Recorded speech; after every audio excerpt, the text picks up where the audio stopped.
I don't remember what I was dreaming about. All I know was that it wasn't pleasant. I woke up with a jolt, my eyes shot wide open. When I realized that I couldn't move any part of my body, I began to panic. All the while, my chest started to get heavier. My heart started to beat vigorously. I couldn't even close my eyes no matter how hard I tried, as if they were being pried open by invisible hands. I looked around the room, and not even able to move my head. Then, I saw her. She had a red floral dress that hung over her knees and bright hair matching her dress. She was standing still in the corner of the room, not doing anything. My eyes never left her side, afraid of what might happen if my eyes left her for even a second. Just then, she started walking. I used all my might to move my body, but it was all in vain. She had no face, no teeth, no eyes, no nose, just plain olive skin. I helplessly looked at her while she got closer to me. When she did reach my bed though, she didn't come for me. She didn't try to hurt me, nor did she try to taunt me. She just sat down on my bed, near my legs. I felt her weighing down my bed. Then, she did something surprising. Her hands went up to cover her empty face and started sobbing. The sobs were soft at first. Then, it started to get loud. So loud that it was the only thing I could hear. The cries were filled with pain, as if she had held in all these for centuries and just came here to pour them all out. They rang in my ear for what felt like hours. Then I woke up. I don't know how I did, but I was upright on my bed, with sweat dripping on every inch of my body. My eyes frantically looked around for the woman. Nothing. Just all the boxes left to unpack. Quickly, I ran to turn all the lights on. I didn't sleep a wink after that. I called my mom soon after. Who did you see? Her voice had a lace of fear silvered in it. I don't know. She had no face, Ma. There was a moment of silence. Ma? Jake, that's not a good sign. I could feel her frown from the other side of the phone. It's just sleep paralysis. It can happen when you're stressed, I told her. I'd forgotten how superstitious she is. I always forget how sensitive you are. Those words stung me. I'd always been the soft boy growing up. Easily hurt. Easily manipulated. My mother always used to tell me that's how demons get you. But I know you don't believe in these things, but it will make me feel better if you could just listen to me. I hung up the call, barely listening to what she said. The next night, I was jolted awake again. My eyes immediately darted at the corner of my bedroom, as if my brain was anticipating it. She was there again, that time with a white t-shirt and blue jeans, and again, no face. Her gait seemed different. She wasn't able to fully put her weight on her right leg. Watching her walk with the limp made me wince for her. She sat at the same place again. I tried to focus more on her face. There seemed to be a huge purple mark on her where the eyes should have been. Before I could look at it more, she covered her face again. I braced myself for the haunting wails, and they came like a storm. This time, she seemed to be in more pain. She clutched her chest tightly and screamed. Her breathing was severely unstable, and even if there were no tears, no snot, nothing on her face, you could hear it in her cries. And she spoke. Not speak, but more like bold. Why? She kept repeating that again and again. Those words pierced my ears until I was jerked awake. Again, my sheets soaking in sweat. I couldn't move at all. The words ringing in my ear, and I felt emotionally drained. After that, how could I fall back to sleep? How could anyone? This went on for weeks. I grabbed my fourth coffee of the day after work and went back to my building. I waited for the elevator, sipping on my drink. Just then, a man stood next to me. We glanced at each other and nodded with acknowledgement. "Haven't seen you around," he asks. God, I really wish I didn't have to start a conversation. "Yeah, I just moved here like 5 weeks ago," I replied back as politely as I could, regardless of how tired I was. He seemed to notice my mood. "Seems like you haven't slept since then." "Been having some trouble with it." The elevator door opened right then. "I'm Michael, by the way." "Jake?" I simply said while we both entered. "Try some melatonin gummies. They really knock you right out." "Yeah, maybe I should try that." He got out of the second floor, right where I also lived. "You also live on this floor?" I just nodded, and his apartment was just 2 doors before me. "Want some of those gummies? I got a few extra." He offered, but I declined. I wasn't about to get gummies from a random stranger. Just then, his apartment door swung open.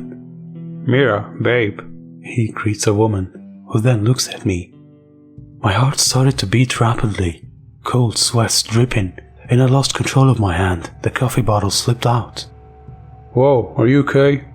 Michael put his hands on my shoulder to help me balance. Mira grabbed the bottle and gave it back to me. I take a full look at her, the bright red hair. I couldn't stand there anymore. I said goodbye and rushed to my apartment, stumbling along the way, like I had run a marathon. Before I entered, I took a look back again. Michael was already in, but Mira looked at me. Her eyes. Her fucking eyes. They looked as if they wanted to say something. I closed the door and dropped on the floor.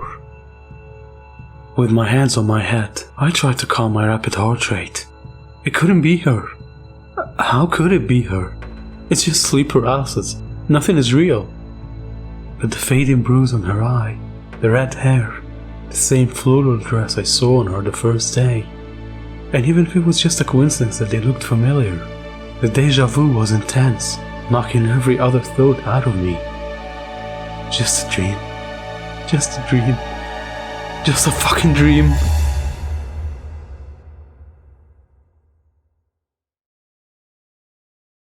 My eyes opened slowly and my chest weighed heavily.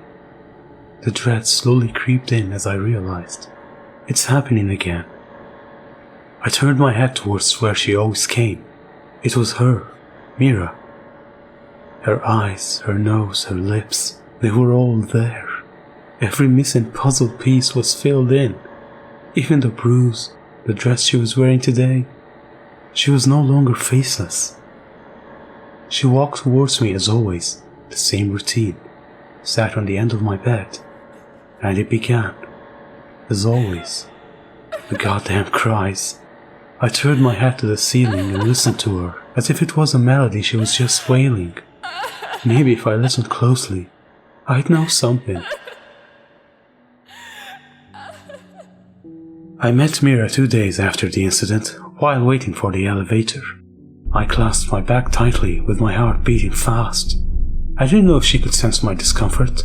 I felt her glancing at me. I didn't have the guts to look back at her. "You're Jake, right?" She snapped me out of my thoughts. I turned to her slowly and nodded. She had a new bruise right over her cheeks. They seemed to be fresh, with reds and blues dancing in them. I lowered my gaze and saw the same marks clasped around her wrists. She noticed me looking at them and laughed nervously. "It's just a stupid accident." She puts them behind her. "And you're Mira." I tried to put the attention away from her bruises. With a smile, she nodded. "Hope you're doing fine now. You didn't seem to look so good last time I saw you." The more she talked, the more her aura seemed to swirl around her. Warmth. "Just some problem sleeping." She nodded and we both turned to look at each other. Just stared for a few seconds. Her eyes. At that moment, the elevator door opened with a ding. I got in but realized that Mira wasn't following me.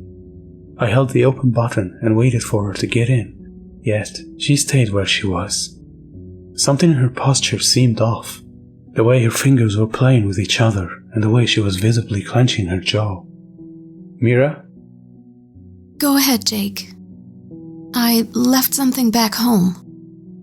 I let go of the button. The elevator door slowly closed while we both stared at each other, and for a split second, before the door fully closed, she gave me those goddamn eyes again. I woke up to loud sirens blaring. It felt strange to wake up being able to move my body. Looking out the window, I saw multiple police cars and an ambulance parked. Wearing a t-shirt, I swung open my door. Most of my neighbors were gathered. I followed them to see what was going on. My heart dropped when I saw them standing outside Mira's apartment. Sir, you're not allowed to go in. The policeman stopped me with his hand on my chest. With a push, I ran into the room. The officer followed after me and clasped my hand tight, trying to get me out. Mira was on the floor, with the noose still attached to her neck. My vision started to blur, and they were ringing in my ears. I began to hear her crying. Hands went up to my ears to stop them. No matter how hard I pressed, I heard her, loud and clear as if it came from within me. I soon cried with her, like I was her vessel, and she was using me to vent. The pain spread from my heart to my neck. My hands searched for non-existent rope. They clawed at my neck till it was red and swollen. The police officer had to physically restrain me.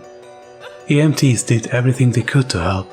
The panic stopped, but so did I. A part of me died.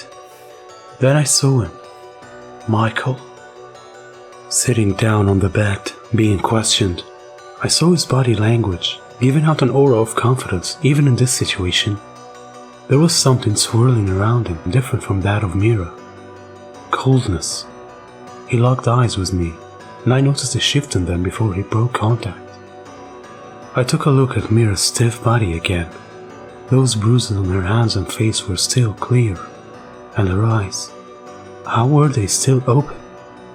It felt like a message from her. The kitchen was just a few steps away, and just near the sink were a stack of knives. Something just clicked inside me then, as if I wasn't in control of my body. I could just hear Mira's voice telling me what to do. She whispered sweet words into my ears, luring me to the kitchen. All of the people were too busy to notice me. The officers were still talking to Michael, others examining Mira, and the rest trying to control the crowd that formed outside the room.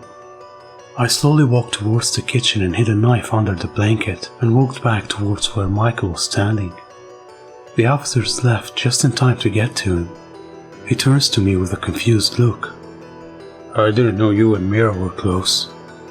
I don't think that's the first question you ask when your girlfriend dies.